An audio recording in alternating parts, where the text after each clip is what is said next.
Nod or Shake reviews. Willie nod or Willie shake. Yeah! Hello, Johnny here. Welcome to another thing of Nod or Shake reviews. Nod if it's good, shake if it's not so good. Either way, you should check it out because you might find your new favorite movie. So, I just learned something about myself just now.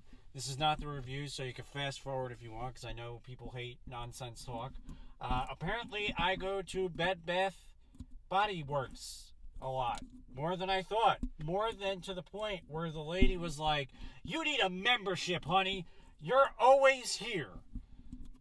I feel like I've only been there only 3 times, but apparently she probably says that to everybody. But I got a membership, everybody, to Bath Body Works. Bath Works. I don't even know the name of the store, but hey, if you see this Bath Body Works, give me money. So yeah, I just have a weird thing. This is a recent development in my life. If I can't smell the shampoo or the soap that I'm applying to my body afterwards, I don't want anything to do with it.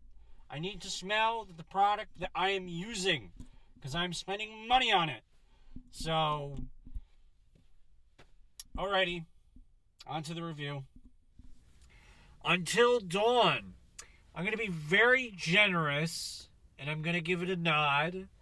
I probably should be giving it a shake, but overall, you know what? I was entertained.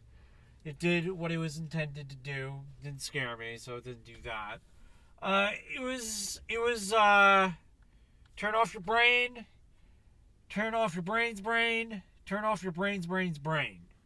It was a stupid movie. It wouldn't surprise me if it's going to do terrible in the theaters. Between Sinners still kind of making a big buzz this week, and then Thunderbolts next week, I would be very surprised if it does well. But I wouldn't surprise me if it got popular later on. I just want to get this out of the way. If you're a video game purist and you are thinking you're going to see the video game, you're going to hate it. They take some things from the video game, but overall it's a adaptation by basically name only, which I think is fine because the video game is so.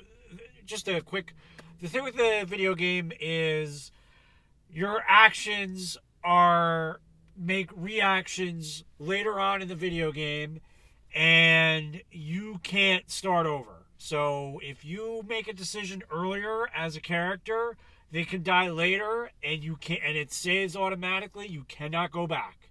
It's almost like you're watching a movie. So I almost felt like it would be redundant to do an exact adaptation when you could just play the game. So I don't know. I actually kind of like that they didn't do the exact movie. But that's just me. I know some people were like, it's gotta be this. So, it reminds me of a very poor man's Cabin in the Woods. They had some cool ideas, but I kind of feel like they really could have swung to the fences with their ideas, and they were just kind of like, we don't have enough money to do this. So, yeah, the acting was very bad. The acting and writing was very bad. I think there were some times that they were trying to be funny, and I couldn't tell because they just weren't funny. I don't know. But, yeah, overall, I didn't hate it. I was entertained. But I'm not like, Until Dawn. Gotta see Until Dawn. Alrighty. Thanks for cringing. Bye-bye. I think my fly's open. Thanks for Quincy.